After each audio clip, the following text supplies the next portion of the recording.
오늘 우리가 하나님 말씀 속에서 이 성경의 로마서 오늘 이제 마지막 부분을 보면서 26절, 27절에 이런 말씀을 하시지요.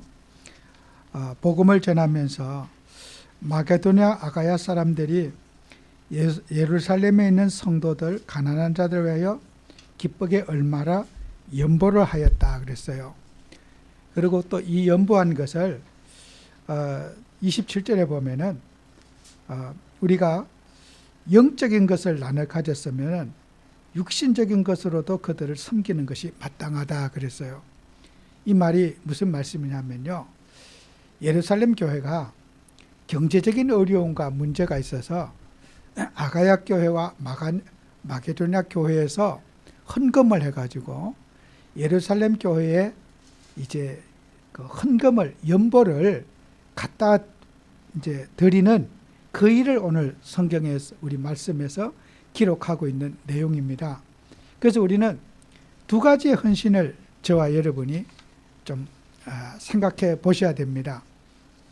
그래서 우리가 헌신을 먼저 하기 전에 예수님께서는, 우리는 사람들이 살아가는데 제자들에게 예수님이 말씀을 주시면서 전도 현장을 예수님이 내보내시면서 마태복음 10장 5절 8절에 보면은 예수님이 이런 말씀을 하셔요. 이방인의 길로도 가지 말고 사마리아인의 고래도 가지 말고 이스라엘의 잃어버린 양에게로 가라. 예수님이 그런 말씀을 예수님이 하시죠. 이방인의 길이 뭐겠어요? 우리는 불신자들, 불신자 전도해야 되겠다, 뭐 그런 우리 생각도 있겠죠. 또 사마리아인이 뭐겠습니까? 이 땅에 어려움과 고통당하고 소외된 지역, 그런 지역도 가지 말고 이스라엘의 잃어버린 양에게로 가라. 지역과 문화, 환경 그런 거 살피지 말고 하나님이 원하시는 길에 가서 하나님이 원하는 사람을 만나고 찾아서 세워라. 그 뜻이 아니겠습니까? 우리는 지역을 선택할 것이 아니라 하나님이 원하시는 장소, 하나님이 원하시는 사람, 하나님이 원하시는 만남을 통해서 하나님의 뜻을 이루는 것이 제자의 삶이라, 그런 말씀을 하시는 거죠. 그 다음에 그래서 우리는 두 가지 봉사를 하기 전에 먼저 육신적인 봉사를 어떻게 우리는 효과적으로 잘 할 수 있을까? 여러분과 저는 경제나 건강이나 시간은 한정된 거란 말이에요.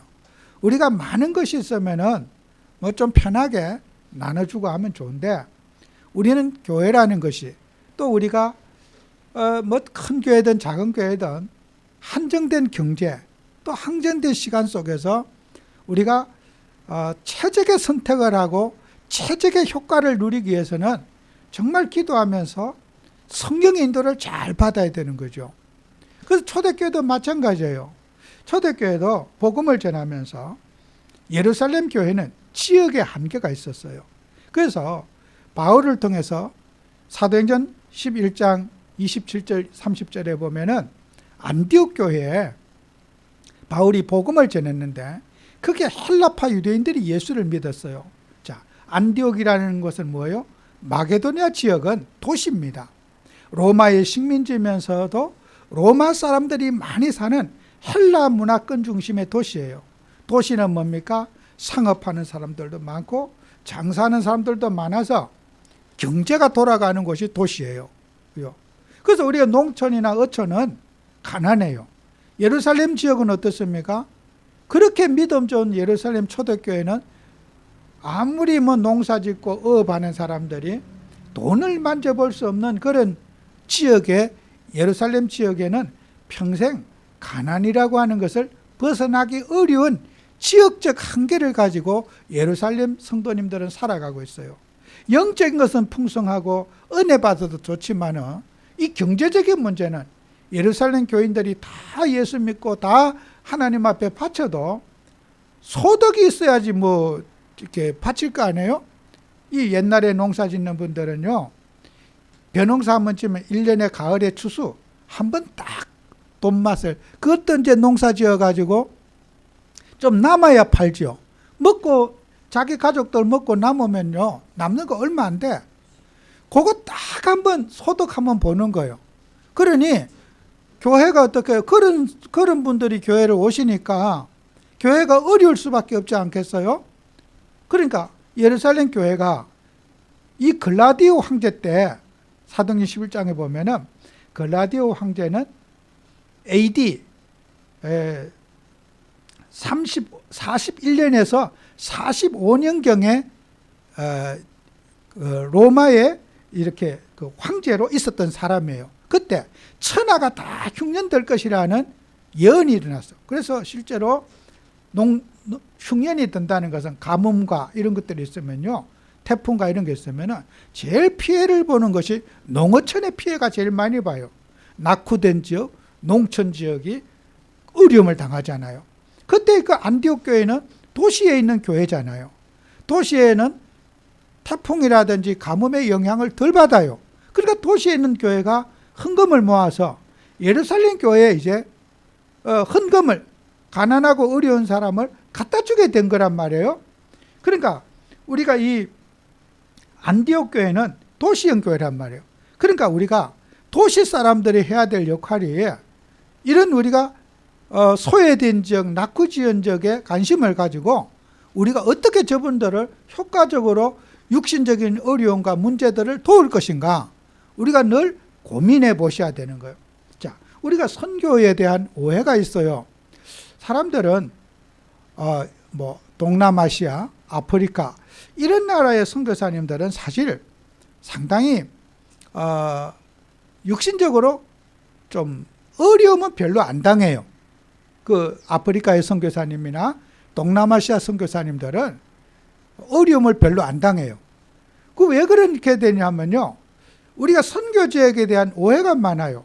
미국의 선교사님, 일본의 선교사님, 선진국의 선교사님들은요, 우리가 미국에는 돈이 많은 나라니까 선교사님에게 돈을 안 붙여줘도 된다는 그 생각을 우리 국민들이 갖게 되는 거예요. 근데 실제는요, 반대예요. 미국에는 생활비가 비싸고 교육비가 비싸고 먹고 사는 비용이 비싸기 때문에 돈이 훨씬 더 많이 필요해요. 미국 선교사님들은요. 그러다 보니까 미국 선교사님들은 그 부부가 교회가 웬만큼 크지 않고는, 노동을 하지 않고는 선교사님의 생활을 할 수가 없어요. 대다수의 미국의 선교사님들은 부부가 직장을 다녀요. 뭐 예를 들어서 페인트 칠도 하고 청소도 하고 이런 이제 일들을 하면서 일요일 날 예배 드린단 말이에요. 그러면은 나머지 6일 동안은 직장 생활 하다가 일요일 날 가서 예배 드리니까 선교 활동이 제대로 될 수가 없죠. 그러나 이 물가가 이렇게 저렴한 나라, 아프리카나 아시아 가보세요. 우리 같은 이 경제 수준을 우리가 뭐 10만 원, 20만 원 드리잖아요. 그들에게는 직장 다니지 않고도 얼마든지 그 돈 갖고 부유한 생활하면서 일주일 내도록 선교 활동을 할 수 있기 때문에 그쪽에는 선교의 효과가 많이 나타나게 되는 거예요. 또 일본은 부자일지라도 일본 선교사님들 어려워요. 그래서 우리는 선교 지역에 사시는 분들에게 우리는 이 선교의 상황들을 잘 파악해 가지고, 진짜 나라가 부유하다고 해서 선교사님들도 부유하냔 말이에요. 절대로 그렇지 않아요. 제가 한 10몇 년 전이었을 것 같습니다.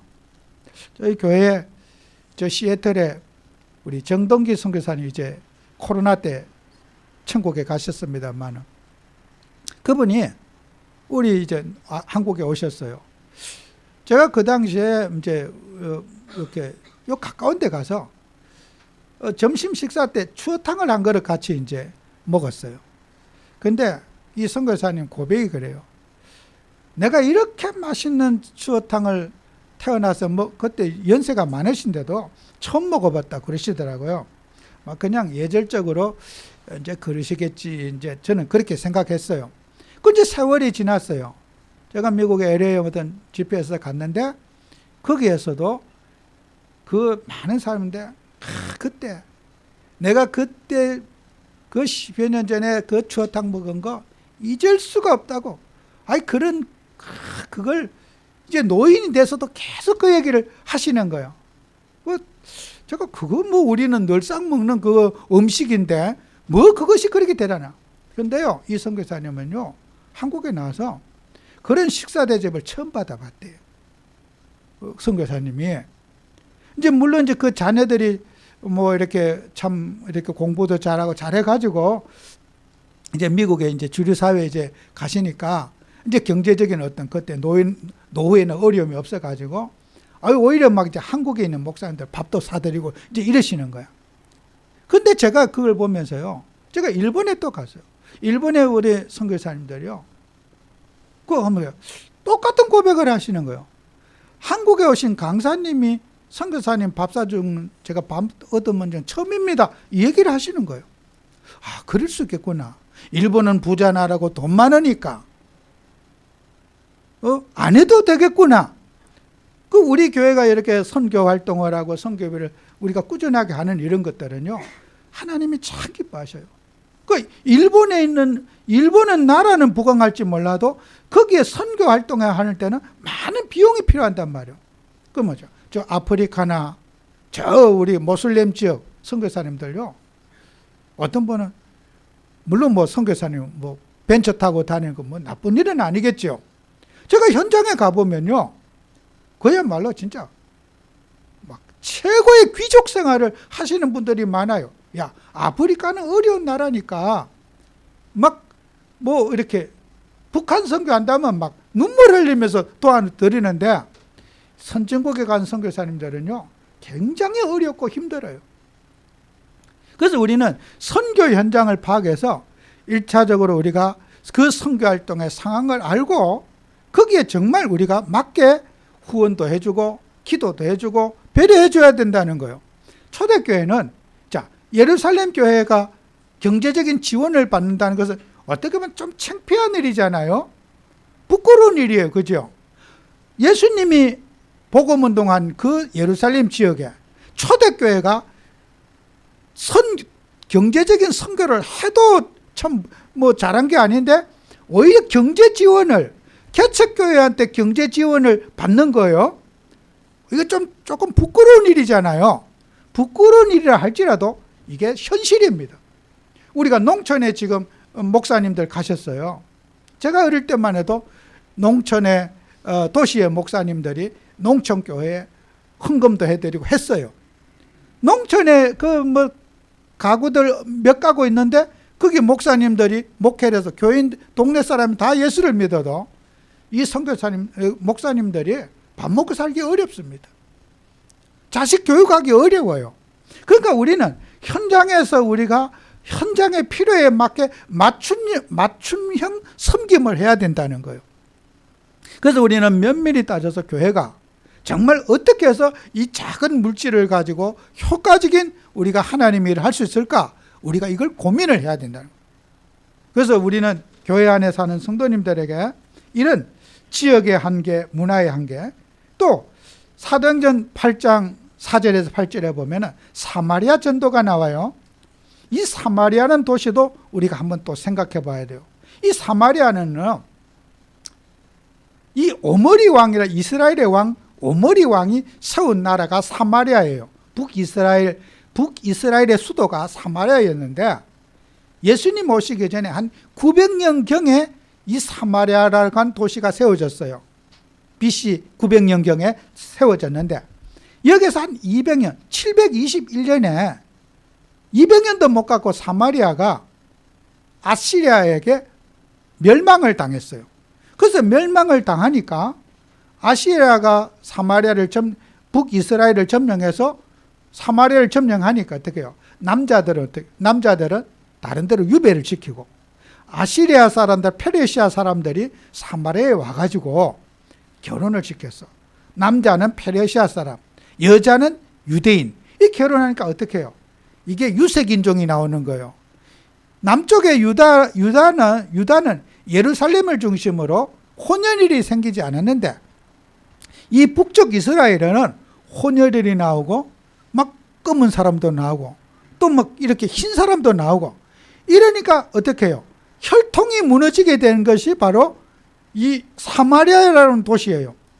그래서 이 사마리아라는 도시가 주전 721년에 멸망을 당하고 아시리아에게 멸망을 당하고 그 다음에 계속해서 이 시리아 사람들이 사마리아에 이주하게 되고 메소포타미아 사람들이 사마리아에 이주하고 바벨론, 페르시아, 그리스, 로마 사람까지 계속해서 이 사마리아를 이제 이주해서 살게 됐던 거예요. 예수님 오실 때까지.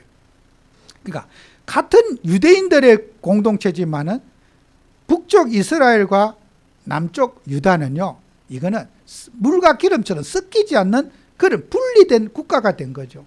그러면 사마리아 수도 사마리아와 예루살렘 가는 키로수가 68km뿐이 안 돼요. 아마 여기서 우리가 아마 오산 정도 될 거예요. 그죠? 68km뿐이 아주 가까운 거리였어요. 근데 두 나라로 갈라지가 있는 거예요.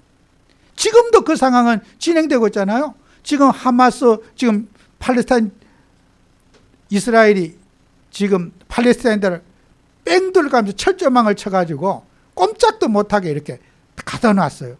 가다 놓고 원조 갖고 구호품 갖고 팔레스타인들을 지금 매국을 살고 있어요. 그리고 이제 이 하마스가 그 팔레스타인들을 도와준 거야. 인심을 얻어갖고. 그래, 이 하마스가 팔레스타인들은 아무 잘못도 없는데 지금 많은 사람이 지금 죽어나가고 있다니까요. 이 갈등이 언제부터 되었어요? 3000년부터 시작된 갈등이라. BC 900년대, 원래 2024년이니까 3100년 전부터 시작된 갈등이 지금까지 진행되는 거예요. 그래서 팔레스타인들을 탁 포위해가지고 그냥 감옥처럼 만들어 놓고 거기서는 살 수가 없어. 구조품 갖고 살아.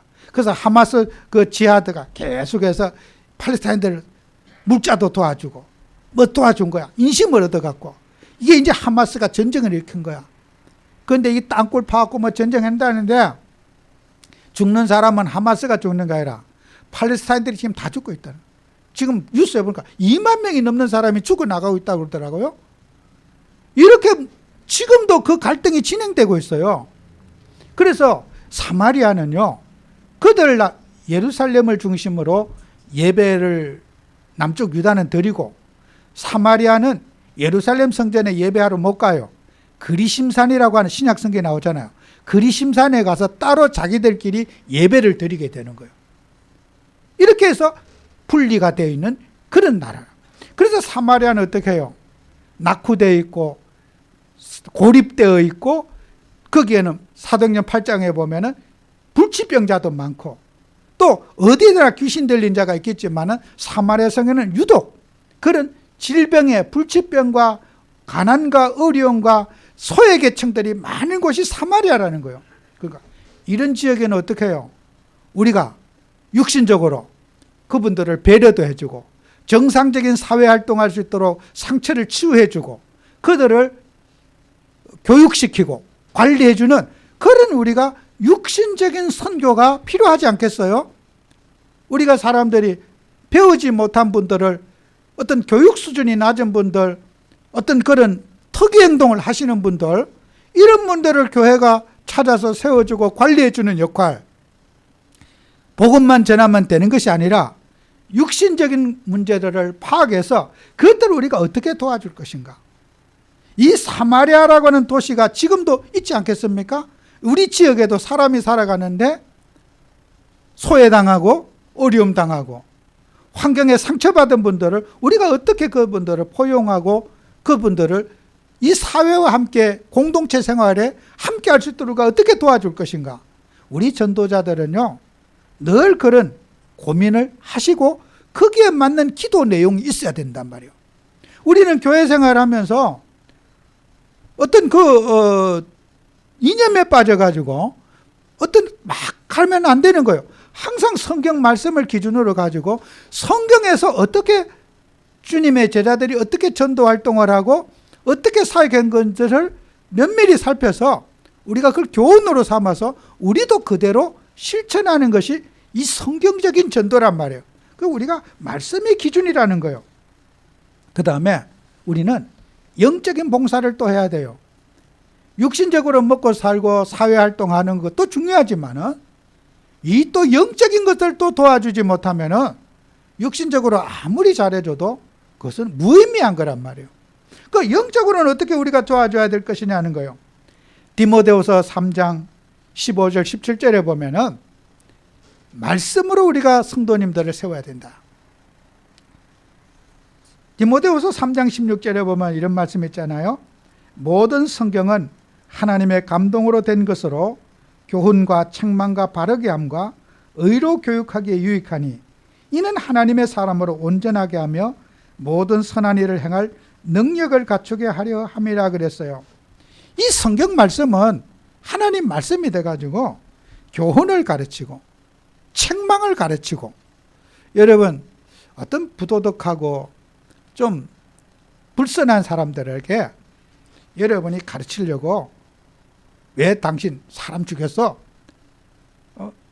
이번 주에도 그저께 뉴스에 보니까 교도소에서 57대 신분이 22년간을 살다가 지난 연말에 나왔대요. 그런데 어떤 다방의 분들을 2분을 살인을 했다고 이제 잡혔어요.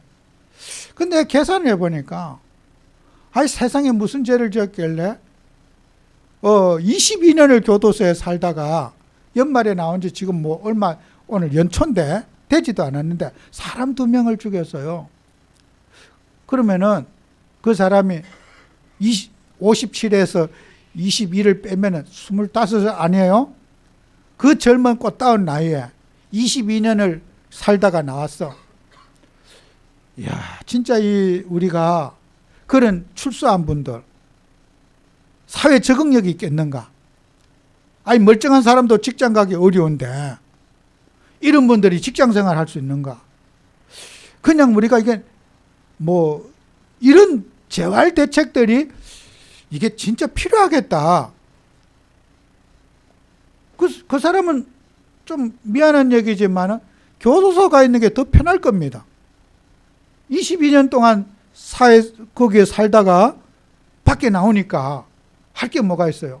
남에게 돈 뺏고 아무 생각 없이 이제 그런 짓을 하고 돌아다니는 거예요.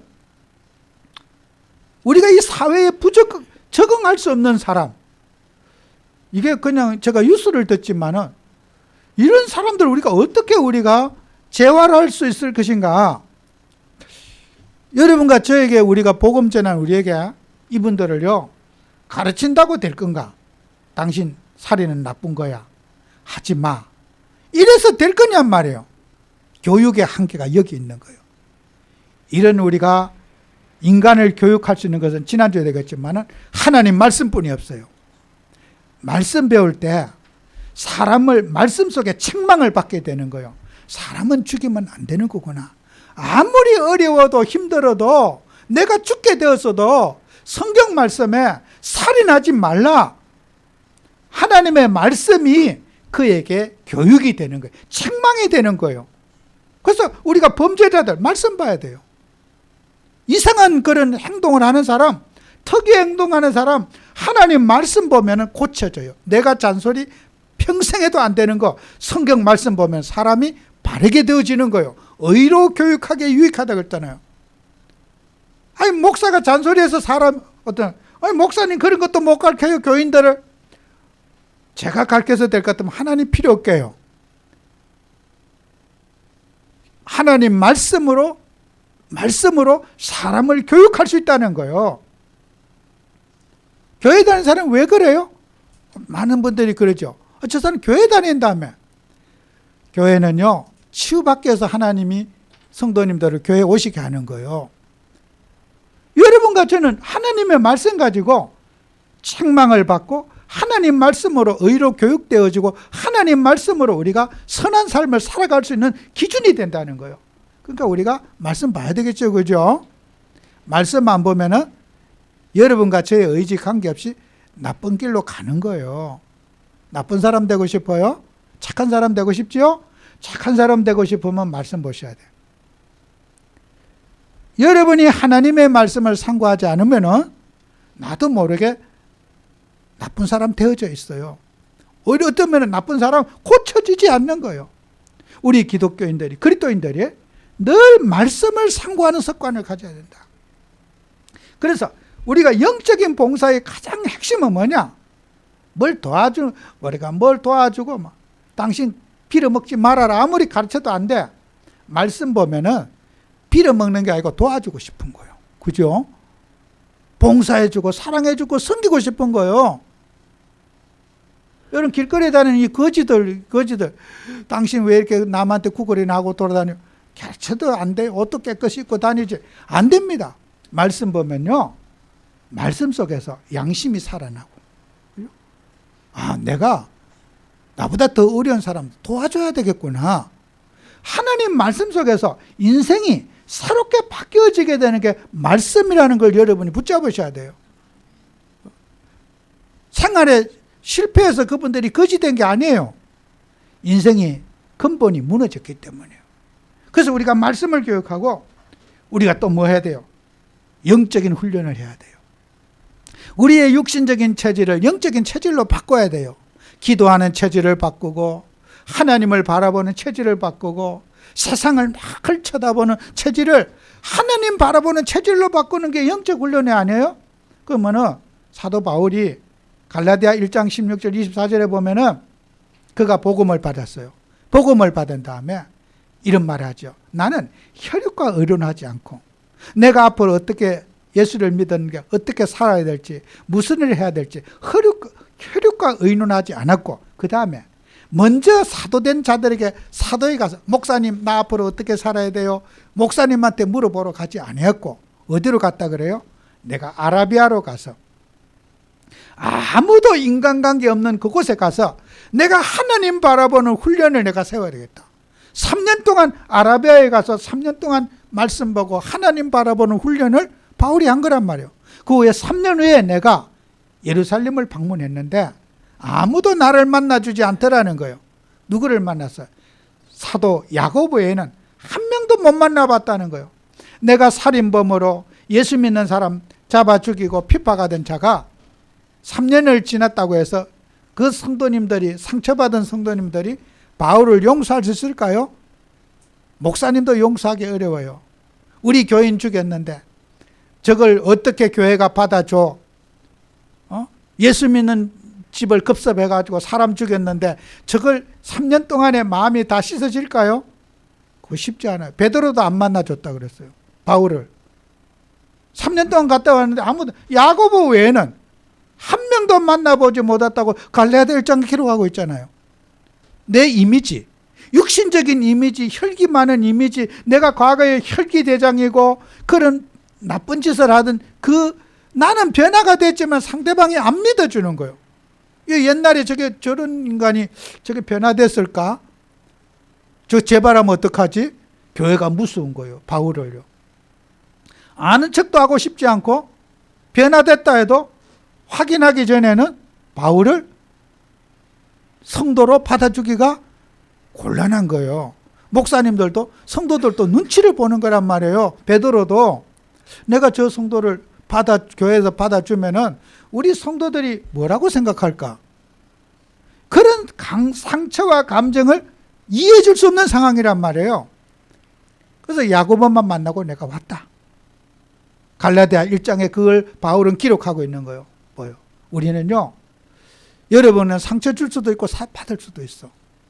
나의 과거의 이미지, 내가 변화된 모습, 나는 옛날을 극복했는데 아직도 내가 내 가족과 형제와 사랑하는 친구들이 너 옛날에 너 나쁜 놈이었잖아. 그래도 여러분은 아멘 해야 돼요. 그죠?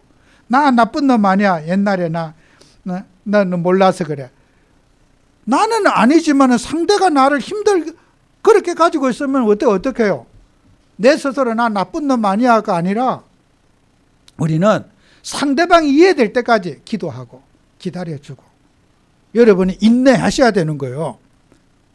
나 변화됐다고 아무리 얘기해도 상대방이 그걸 인식할 때까지 기다려주고 인내해야 되는 거란 말이에요. 나 옛날 사람 아니야. 옛날 거 다 없어졌어. 그리스도는 과거, 현재, 미래, 먼저 해결자야. 옛날 거하고 따지지 마. 옛날 거 따져도 들어주셔야 돼요. 그죠? 시끄러워. 나 옛날 거 나한테 말하지 마. 지나간 얘기 하지 마. 그러시면 안 되는 거예요. 그죠? 지나간 얘기 섭섭해도 들어주시고 받아주는 것이 그게 복음이란 말이에요. 그죠? 상대가 이해될 때까지 기다려주는 게 복음이란 말이에요. 바울이 그렇게 했어요. 예루살렘 교인들이 받아줄 때까지 헌금도 또 갖다, 오늘도 성경 말씀했잖아요. 헌금을 또 갖다 주잖아요. 연보에서 갖다 주면 얼마나 또 고맙겠어. 저거 옛날에 살인범이 우리가 제일 필요한 거 돈을 헌금을 모아서 또 교회 가져왔네. 뭐요? 예루살렘 교회 성도님들이 그 돈 보고 상처가 조금 치유가 되고 위로되지 않았을까요? 저 예수를 믿고 우리를 가족을 죽이고 저 사람이 변화돼 갖고 교회 헌금 카드 갖고 가지고 왔다. 아마 교회가 많은 위로를 받았을 거예요. 바울은 죽을 때까지 예루살렘 교회 성도님들을 위로해야 될 책임이 있어요. 그죠? 예루살렘 교인들의 감정이 풀어질 때까지 바울은 평생을 통해서 십자가를 지고 싸워야 될 일이잖아요. 또 바울은 그렇게 하고 있잖아요. 자기의 과거의 잘못을 복음 가졌다고 퉁치지 않잖아요. 그냥 그거는 내가 몰라서 그랬어. 그게 아니잖아요. 뻔뻔하지 않고 평생을 통해서 빚진 자로서 갚는 것이 당연하다. 오늘 28절에 그런 말이 있지 않습니까? 27절에 저희가 기뻐하였거니와 또한 저희는 그들에게 빚진 자니 만일 이방인들이 그들의 영적인 것을 나눠 가졌으면 육신적인 것으로 그들을 섬기는 것이 마땅하니라. 우리가 빚진 자가 아니라는 거예요. 그런 빚진 자가 빚을 갚는 게 당연한 거 아니라는 거예요. 우리는 사랑의 빚을 졌고 그들의 헌신의 수고의 빚을 졌으니까 우리가 당연히 갚아드려야 되지 않느냐고 하는 이 고백을 하고 있잖아요. 그래서 우리는, 저도 그래요. 시골에서 자라서 농어촌 교회 목사님들 또 이렇게 보면 내가 어떻게 그러면 도시에서 어릴 때 자라서 거기서 참여해갖고 다 도시 와서 살잖아요. 농촌에 그 교회 가보세요. 노인들만 쭉 계시고 거의 다 돌아가시고 이제 사람도 없어. 그런 곳에 목사님이 살아있다는 자체가 고난이에요. 시골에 꼬부랑 할머니 할아버지들 계시고 빈집도 많고 그런데 목사님이 계셔. 존재 자체만으로 존경받을 인물들이요. 그러면 도시 사람들은 아이고 알아서 하겠지. 그렇게 하면 안 돼요. 그분들은 다 지금까지 우리를 키워주고 어릴 때 주일학교 키워줘서 다 또 이제 상승하면 도시로 다 나왔어. 거기에 일하신 분들은요, 우리가 평생 우리는 빚진 자예요. 그죠? 갚아드려야 되는 거예요. 그죠? 그게 우리는 이 땅의 모든 사람이 골고루 다 우리가 은혜를 받도록 여러분과 제가 함께하는 축복을 받아야 돼요. 공동체. 나만 배부르면 된 게 아니라 같이 함께하고 나눌 수 있는 공동체가 돼야 된다는 거예요. 그게 하나님께서 우리에게 잠언서 16장 4절에 보면은 여호와께서 온갖 것에 쓰임을 적당하게 하셨으니 악인도 악한 날에 적당하게 하셨다 그랬어요. 우리가요, 그래요. 저 북한의 김정은이는 왜 저렇게 맨날 불꽃놀이나 하고 포나 쏟고 어린애도 아니고 지난주에도 포를 얼마나 많이 쏟는지 그거 참 아깝다. 참 많은 돈 하여튼 어마어마하게 쏟나 봐요. 어디에서 쏟고. 그래서 애들 불꽃놀이 하나. 철이 안 들었나. 뭐 때문에 저 하늘로 쏟고 땅으로 쏟고 맨날 저를 쏟느냐. 트럼프 대통령이 그렇게 표현할 때 정말 로켓맨이라고 부르더라고요. 야, 진짜 표현이 좋다. 저게 로켓맨이다. 아직도 불꽃놀이 좋아하고 총 쏘는 거 좋아하고 하늘로 핑 쏘면 기분이 엄청 좋은가 봐요. 그죠? 어린애들 저 놀 때 그 폭죽 팍 터뜨리면 기분이 엄청 좋은가 봐요. 제가 로켓맨, 진짜 별명 하나 잘 지었다. 내가 봐도 로켓맨이라. 철딱서니가 없어요. 그거 뭐 때문에 그랬어, 아저씨는 이제. 그거 먹을 일입니까? 그거 핵을 만들면 뭐 한다고 거짓 하는지 내 머리 상식으로는 이해가 안 가요. 진짜 철없는 놈이죠. 예. 그런다고 무슨 그 겁을 내겠습니까, 누가? 아무 쓰잘데기 없는 일을 지금 북한에서 그렇게 하고 있어요. 하나님은 저런 인간 왜 만들었을까? 그죠? 하나님 성경에 보면 적당하게, 악인도 적당하게 쓰려고 그렇게 했다. 저런 인간 없으면 천국이 우리가 갈 이유도 없겠죠. 저런 인간 때문에 우리가 기도하고 우리가 하나님 나라를 세상의 의지하고 바라보지 않겠습니까? 정말 하나님이 다 필요해서 세웠어. 저들을 회개시키고 저들을 정상적으로 살 수 있도록 우리가 기도하고, 우리가 이 일을 받아들이지 않으면 누가 저분들을 살리겠어요? 그죠? 저렇게 상식에 안 맞고 정말 비상식적이고 어린아이가 봐도 저거 정상적인 행동이 아니에요. 지금 마귀가 들리지 않고는 저는 로켓맨 할 인간이 저거는 이렇게 일반 상식으로 맞지 않는 인생이에요. 그죠? 저런 것들을 무너뜨릴 수 있는 게 뭡니까? 복음 아니고는 저 도란 걸 바꿀 수가 없다니까요.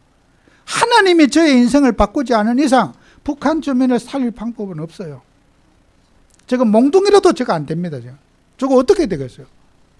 저 인간 변화시키는 분은 우리 주 예수 그리스도 뿐이 없어. 우리가 미워한다고 되겠으면 어떻게 하겠어요?